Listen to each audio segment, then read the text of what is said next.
Welcome to Mythos AI, your source for Cliff's Notes on complex subjects. Join Anna and Phil for yet another engaging conversation. All right, so today we're diving into something that's pretty relevant, I think, to a lot of people online. Um, how does American culture influence what we see online? And maybe more importantly, how can we use that knowledge to make the internet a more inclusive place? I mean, we've got a ton of research on this, so it should be pretty interesting. Yeah, and you know what's interesting is that this whole thing isn't always obvious. It's kind of subtle, like it's built into how the internet works. Right, it's not like there are American flags all over the place or anything. Right. It's more like this hidden force that's shaping how we experience things online. In fact, one of the articles we read uses this analogy of those old black and white films, from like Hollywood's golden age. Oh, yeah. Even back then, when those movies weren't specifically about America, they still kind of showed you how Americans see the world. And those images, those stories, they traveled everywhere way before the internet existed. It's kind of wild to think those early movies, they were like a window into another culture. And that might have shaped how we see and use the internet today. Hmm. And it wasn't just movies, right? I mean, American music from jazz to rock and roll that had a huge impact globally, too. Oh, totally. Think about how far American music reached. It went way beyond borders and languages. And it wasn't just about catchy tunes, it was a whole cultural experience. So it's like by the time the internet came around, a lot of the world already had this like basic understanding of American culture. Which brings us to Silicon Valley and how all those tech companies started. Exactly. And the culture of those companies, the experiences of the people creating those technologies, all of that is part of the internet's DNA. And that's where algorithms come in. They might seem like this neutral thing, but they're shaped by people, by their choices and their biases. Okay, let's break that down a bit. I mean, everyone throws around the word algorithm these days, but what are they really and how do they connect to this whole idea of cultural influence? So imagine every time you like something online, you click an article, you even just search for something. You're basically feeding information to an algorithm. Let's say you're using like a streaming service, right? It uses an algorithm. It takes what you've liked before, maybe your favorite music genres, and then compares that to what millions of other users like, and then it predicts what you might want to listen to next. So it's like the algorithm is saying, hey, I've been watching you and you even like this kind of stuff, so here's some more of that. Exactly. But here's the thing. Those algorithms are only as good as the information they get, right? And the people who create them, well, they bring their own understanding of culture to the table, even if they don't realize it. That makes sense. It's like if I only told you about restaurants in my neighborhood, you might start thinking those were the only good places to eat in the entire city, right? Yeah, it's a good analogy. Now imagine that happening, but on a global scale, with something as massive and influential as the internet. Even the smallest biases can snowball into something much bigger, changing what we see, what we believe, even how we understand the world around us. So we're not just talking about whether someone prefers a certain type of music or movie here. We're talking about how people get information, how they form their opinions, even how they connect with other cultures. It's like if only one story gets told over and over again. And that's a big deal. If we're only exposed to one way of seeing things, one set of values, we miss out on all the richness and different perspectives out there.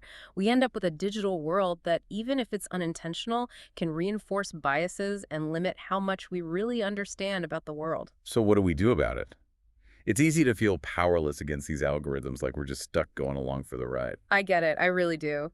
But we actually have a lot more control than we think. Remember those likes and clicks we talked about? Those are powerful. Each one is like a vote. And those votes, they can shape the internet. So we're not just passively taking in content, we're actually shaping the internet with every choice we make. Exactly. And that means we need to be more aware of the choices we're making. It starts with diversifying what we look at online. It's like when you visit a new city, right? You wouldn't just stay in your hotel room and order room service. Right. You'd want to explore, try new things, see the sights. Yeah.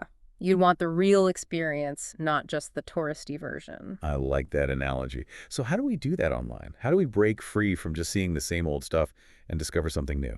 Be proactive. One thing you can do is look for news from different countries. There are some really great publications from all over the world that offer completely different perspectives on global events. Oh, yeah.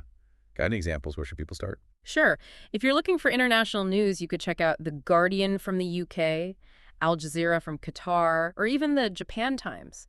They often cover stories in a way you wouldn't see from like a US-based news source. Good to know. And it's not just about news, right? I mean, we can diversify who we follow on social media and what we're reading and watching online, too. Exactly. Seek out writers, artists, thinkers, anyone who offers a different perspective. Try following people whose experiences and views are different from your own. That's the great thing about the internet. We can connect with people and ideas from all over the globe. It's this huge tapestry of human experience, and we can choose to explore all of it. It's about realizing there's a whole world out there beyond what we're used to, right? Yeah. But it's not just about the content we're taking in, it's also about what we share with others. You got it. Sharing an article or a video from someone new can introduce your friends to different perspectives. And amplifying voices that don't always get heard can help to challenge the algorithms that often favor mainstream content. Don't forget, every share is like a vote for the kind of internet you want to see. So it's not just about our own online experience. We can actually impact what others experience too and make the digital world more inclusive. It's a group effort. The more we try to diversify what we see online, the more those algorithms will catch on and start recommending content that reflects our genuine curiosity and desire for new perspectives. You mentioned earlier feeling powerless against algorithms, but remember, we influence them with our actions. It's like we're training our own personal guides online, showing them what matters to us and what we want more of. Instead of just being passive, we can actually shape our online experiences. Exactly. And that's really powerful because the internet is always changing, and its future depends on the decisions we make today. Speaking of decisions, something that really hit home for me was this study about how algorithms can make gender stereotypes worse, especially in advertising. It said that even if more women are interested in, say, power tools, algorithms might still show those ads mostly to men because of old data and biases that are already there. That's a perfect example of how, even though these systems seem neutral, they can actually reinforce harmful stereotypes. It shows how important it is to be aware of these biases and actively work against them. So how do we do that?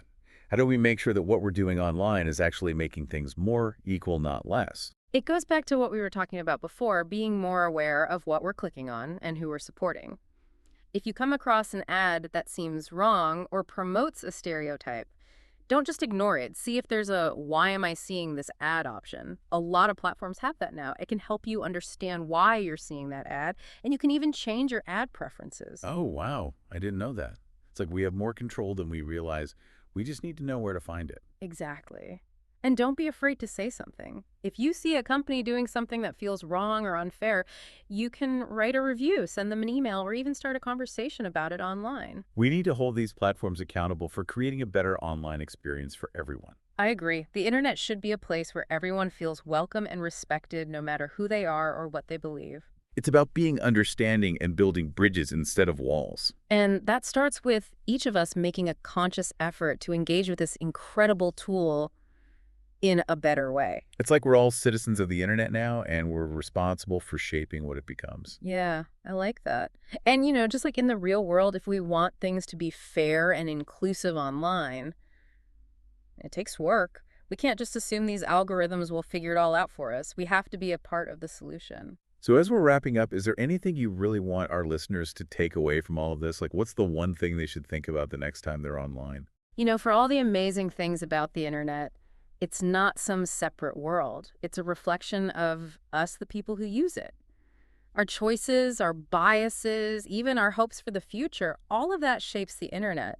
And just like we try to be better people in our everyday lives, we should try to do the same online. That's a good point. It's not enough to just know about these things. We have to actually do something about them. Right. And the good news is we have the power to do that. We talk about trying to see things from different perspectives, being careful about what we click on, even speaking up when we see something wrong. These are all things we can start doing today to make a real difference. It's about taking control. We're not just along for the ride. We have the power to choose where we go and what we see online. Exactly. The internet is still pretty new when you think about it, and every decision we make, every click, every interaction is shaping what it will become. The more we understand that, the better chance we have of creating an online world that reflects our values and creates a more inclusive future for everyone. I love that. It's a powerful message. So to everyone listening, remember, your voice matters, your choices matter, and you have the power to shape the internet you want to see. What kind of digital world will you help create? Thanks for listening to Mythos AI. Stay tuned for more concise insights. And remember to hit the like button and subscribe for future episodes.